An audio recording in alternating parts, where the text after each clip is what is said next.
ગુજરાતમાં સ્થાનિક સ્વરાજની ચૂંટણી આવી રહી છે અને હવે આ જ ચૂંટણી પહેલા ક્યાંક ક્ષત્રિય સમાજ લડી લેવાના મૂડમાં હોય એવું લાગી રહ્યું છે. પરસોત્તમ રૂપાલા દ્વારા જે નિવેદન આપવામાં આવ્યું હતું એ જ નિવેદનને કારણે અત્યારે હાલ ક્ષત્રિય સમાજ ફરી એક વખત મેદાને આવ્યો છે.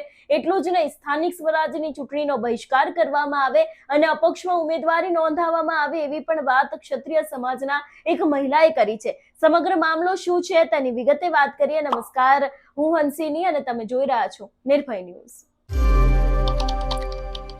ગુજરાતમાં એક તરફ અત્યારે હાલ રાજકારણ જામ્યું છે, એવામાં ક્ષત્રિય સમાજ કે જેમનો આખો એક વિવાદ પરસોત્તમ રૂપાલા દ્વારા સામે આવ્યો હતો અને એ જ વિવાદને પગલે અત્યારે હાલ આ આખો સમાજ ફરી એક વખત ચર્ચામાં આવ્યો છે. કારણ કે ક્ષત્રિય સમાજના એક મહિલા છે, એમના દ્વારા એક વિડીયો બનાવવામાં આવ્યો છે, જે પોતે એક સામાજિક કાર્યકર્તા છે અને તેમના દ્વારા કહેવામાં આવ્યું છે કે જે તે સમયે વાત હતી ત્યારે વિરોધ છે તેને પૂરો કરી દેવામાં આવ્યો હતો, પણ હવે સ્થાનિક સ્વરાજની ચૂંટણી આવી રહી છે તો ફરી એક વખત ભારતીય જનતા પાર્ટી બોયકોટ કરવામાં આવે અને અપક્ષમાં ઉમેદવારી નોંધાવવામાં આવે એવી વાત કરવામાં આવી છે.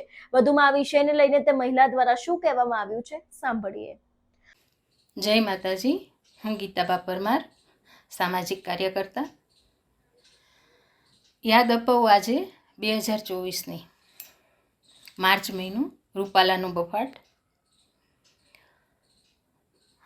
ઉપલા લેવલે સમાધાન, સેમડા ગેટે જવાનું, જોહરની જાહેરાત, ઘણા બહેનોએ અપાસની જાહેરાત, ઘણા બહેનો રોડ ઉપર આવી ગયા.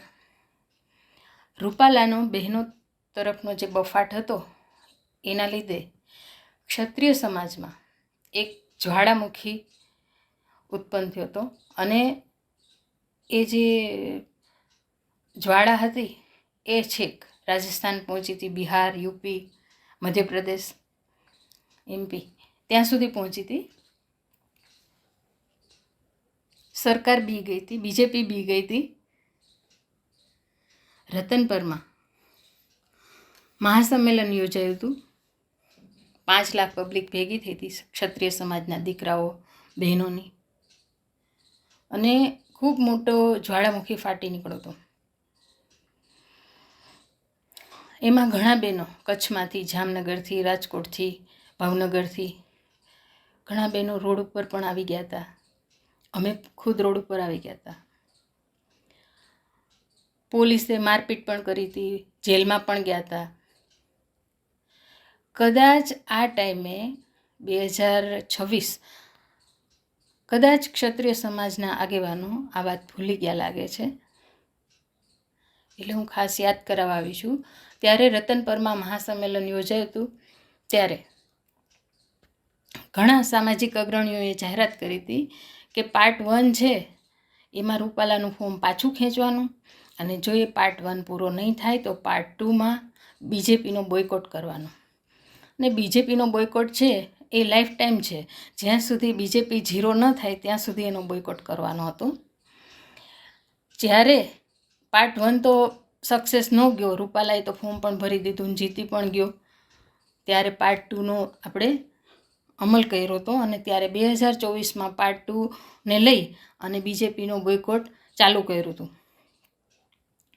એ ટાઈમે 2024 હતો અને હવે 2026, હવે સ્થાનિક સ્વરાજની ચૂંટણીઓ આવી છે.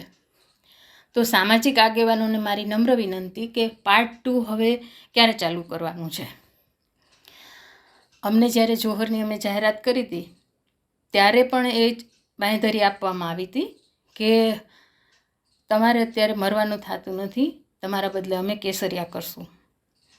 તો કેસરિયા કરવાવાળા આગેવાનોને વિનંતી કે હવે કેસરિયા એટલે શું હતું? આપણે તો વટ વચન ને વેર એક જ વાર થાય ને. તો હવે બીજેપીનો બોયકોટ એક જ વર્ષ પૂરતો હતો, ખાલી 2024 પૂરતો જ હતો કે આ બીજેપીનો બોયકોટ જે છે એ હરેક ચૂંટણીમાં છે, એની સ્પષ્ટતા કરો. અને બીજી વસ્તુ એ છે કે અમારું જે અપમાન થયું છે એ તમે ભૂલી ગયા હશો, અમે નથી ભૂલ્યા. તો આ વિડીયો દ્વારા મારા તમામ સમાજના ભાઈઓ તથા બહેનોને મારી નમ્ર અપીલ છે કે આ વખતની ચૂંટણીમાં આપણી ઉપર જે અત્યાચાર કરવામાં આવ્યો છે આપણા વિશે જે રૂપાલા બફાટ કરી ગયો હતો એને લઈ અને જો તમારું લોહી હજી ઉકળતું હોય તો આ તો સ્વયંભૂ કહેતા, ત્યારે પણ આગેવાનો સ્ટેજ ઉપર આવીને એવું બોલ્યા હતા કે આ સ્વયંભૂ છે આંદોલન. કોઈ એક આંદોલનની આગેવાની એ લોકો લેતા હતા અને સાથે બોલતા હતા કે આ સ્વયંભૂ આંદોલન છે, અમારા કારણે થયેલું આંદોલન છે નહીં. તો અત્યારે પણ આપણે સ્વયંભૂ આંદોલન ચાલુ કરી દેવું જોઈએ.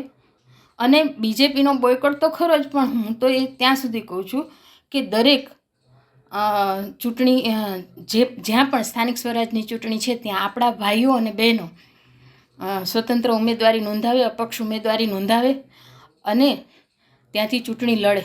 કોર્પોરેટરની હોય કે સરપંચની હોય કે નાનીથી લઈને મોટી કોઈ બી ચૂંટણી હોય, આપણા બધા ભાઈ બહેનો, ક્ષત્રિય સમાજના ભાઈ બહેનો જે છે એ સ્થાનિક સ્વરાજની ચૂંટણીઓ લડે, ફોર્મ ભરે અને પોતપોતાની રીતે ચાલુ કરે. બીજી વસ્તુ એ છે કે જે આ વસ્તુ ન કરી શકે એ લોકો બીજેપીનો બોયકોટ એ ચાલુ કરે. બાકી આગેવાનો તો અત્યારે કોઈ દેખાતા નથી.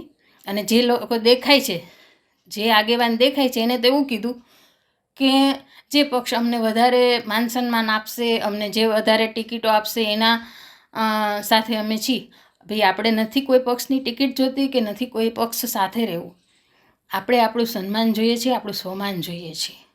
રૂપાલાને ન કાઢ્યો, રૂપાલાનું ફોર્મ આપણા આટલું બધું આંદોલન થયું છતાં રૂપાલાનું ફોર્મ પાછું ન ખેંચ્યું, રૂપાલો જીતી ગયો, તો હવે આ વસ્તુ સ્વમાન ઉપર છે, સન્માન ઉપર છે. એટલે આમાં તો કોમ્પ્રોમાઇઝ શું કામ કરવાનું, શું કામ એવું કહેવાનું કે જે પક્ષ અમને વધારે ટિકિટો આપશે એ બાજુ અમે છીએ. આ વસ્તુ મારા મગજમાં નથી બેસતી. મારા મગજમાં તો એક જ વસ્તુ બેસે છે કે આપણે જે વાત ઉપર હતા, જે વચન ઉપર હતા, એ વચન ઉપર આપણે કાયમ રહેવું જોઈએ. આપણે બીજેપીનો બહિષ્કાર કરવો જોઈએ. જય માતાજી, જય ભવાની, અને ફરી મેદાને આવી જાઓ બધા. આ સમગ્ર વિષયને લઈને તમારો શું અભિપ્રાય છે અમને કમેન્ટ કરીને ચોક્કસથી જણાવજો. તેની સાથે અમારી ચેનલ નિર્ભય ન્યૂઝને લાઇક, શેર અને સબસ્ક્રાઇબ કરવાનું ભૂલશો નહીં. નમસ્કાર.